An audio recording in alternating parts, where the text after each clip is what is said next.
Throughout this video, we will not only perform this specific compound, but we will also discuss terms such as pharmaceutical elegance, geometric dilution, and spatulation. So just sit back, relax, grab some popcorn, try not to fall asleep, and enjoy the video. Here at Niagara College Pharmacy, we have been presented with a 70% sal acid in white petrolatum prescription where you're making a 30-gram paste for patient X. Voiceover will be done by myself, Sydney Finch, and all of the demonstrations will be completed by Tiana Dwyer. So, before we get started on this compound, we need to know how much of each ingredient we need. It's math! Sorry about that singing, may have taken it a little overboard. Anyways, it's time to get back to math. So, to start off, let's try and figure out the amount of active ingredient that we need. We're making a 70% sal acid mixture, so 70% means we have 70 grams in 100 grams. We're making a total of a 30-gram compound, so how many grams do we need to add to 30? After you cross-multiply and divide, you'll find that we need a total of 21 grams of salicylic acid. Now that we've figured out the amount of active ingredient we need for this compound, it's all about that basic. Yeah. So what we're going to do is we're going to take 30 grams and we're going to subtract the 21 grams of active ingredient, and if you do the math, you're going to get 9 grams of white petrolatum. You know I'm all about that bass, no trouble. I'm all about that bass, no trouble. I'm all about that bass, no trouble. I'm all about that bass, no trouble. I'm all about that bass. Here at Niagara College, we use the fun and colorful, user-friendly Kroll pharmacy software. You know, it's so user-friendly, unlike certain operating systems. Oh, Nexus. Oh, whew, man, bad cough there for a second. Sorry about that, guys. Anyways, so we are right now entering in all of the patient information to maintain their patient records. This also provides us with a printout which will be kept so we can document the expiry date as well as the lot number of the 2 products used to make this compound. We will also be provided with labels to package the compound elegantly for the patient.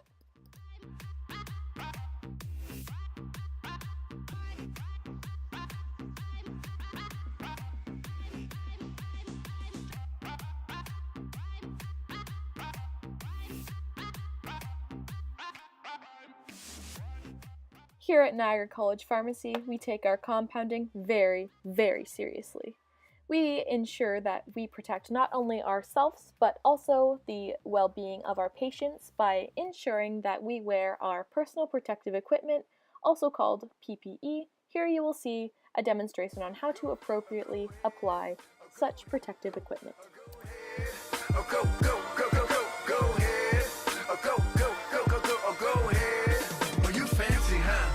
Fancy, huh? Oh, you fancy, huh? Oh, you fancy, huh? Nail done, hair done, everything did. Nails done, hair done, everything did. Now that we are dressed in our personal protective equipment, it's time to gather our supplies. For this compound, we will need an electronic scale, ointment pad, spatulas, whey boat, or whey paper. In this specific demonstration, we use whey paper. Notice how Tiana zeroed or tared the scale, and that was just so the weight of the paper does not interfere with weighing the product. As much as we wish it was, not all compounding is smooth sailing.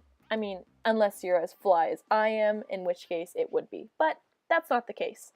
So, as you can see, Tiana right now is using a plastic spatula to weigh out the salicylic acid, and that is actually because salicylic acid, when it touches or comes in contact with metal, it becomes unstable and it actually reacts with it, so the compound wouldn't be strong enough, or in other words, it would be contaminated. There are also other ways in which compounds could become unstable, or there could be an issue that surfaces. An example of a compounding related issue could be that if the compounder doesn't use the correct amount of each ingredient, the product could either be too strong or not strong enough. There could also be instability in compounded preparations. An example of an instability could be the particle size, consistency, the drug release rate, caking, or even bleeding. This specific compound may be prescribed to patients who have certain skin disorders, something such as rough, thickened, hardened skin, warts, psoriasis, scaly skin, and even some types of nail infections.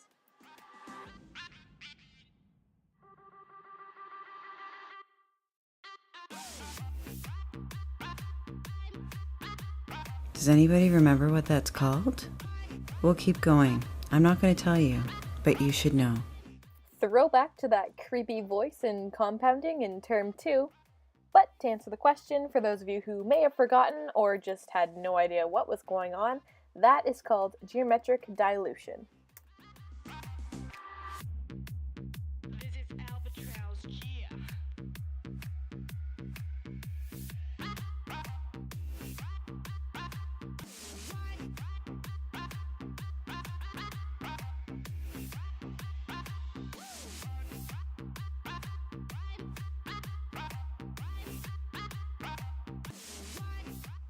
Here you will see the swift movements that Tiana is performing, and that is called spatulation.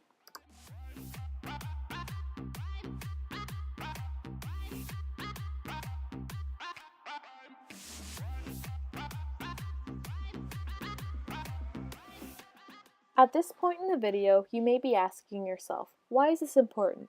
Well, to answer your question, it is important to have the ability to identify instabilities between compounding materials. It is also important to have the knowledge of simple compounding techniques, such as geometric dilution. Performing simple calculations, as well as accurately measuring and weighing out materials, will help you tremendously when in practice. Plus, rumor has it that during our PEBCs, we will be compounding a simple product such as this one. Cough, cough, wink, wink, nudge, nudge. You're welcome.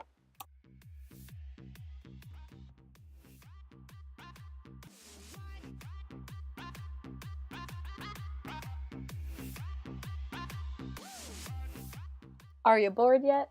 Well, I'm sorry to keep boring you, but there's a little bit more mixing to go, so just bear with me.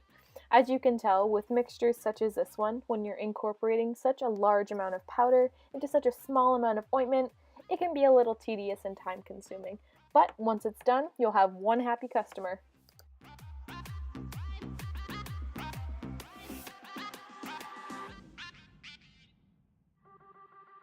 As Tiana smooths out this paste here, you can see that there are no clumps of salicylic acid in it, so that means that it is time to package. I'm sorry you had to go through all of this, but don't worry. We're all in this together. That's the last time I sing, I promise.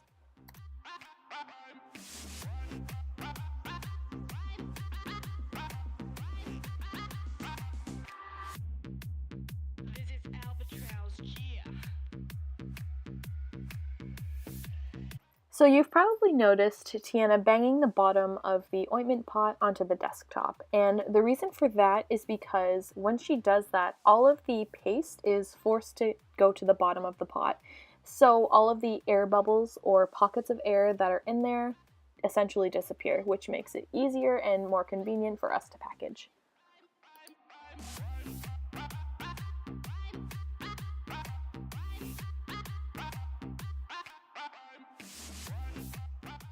Here you will see Tiana demonstrating pharmaceutical elegance, and depending on who you talk to, they might tell you that this is one of the most difficult things to do when compounding a cream, a paste, or even an ointment.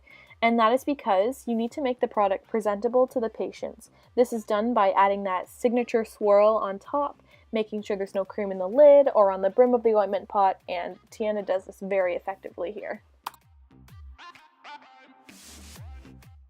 Finally, we come to the record-keeping stage, and this right here you see Tiana recording the expiry date and lot numbers for both of the materials used during this compound. This is one of the most important things we as pharmacy technicians, pharmacy assistants, and even pharmacists can do, and this is because if there were ever to be a drug recall or anything like that, we'd have all of the documentation, we'd be able to track down who received what, and essentially protect our patients. Thank you for watching. I hope you enjoyed it. If not, I hope you got a nice 10-minute nap. Just remember, everything is awesome. Everything is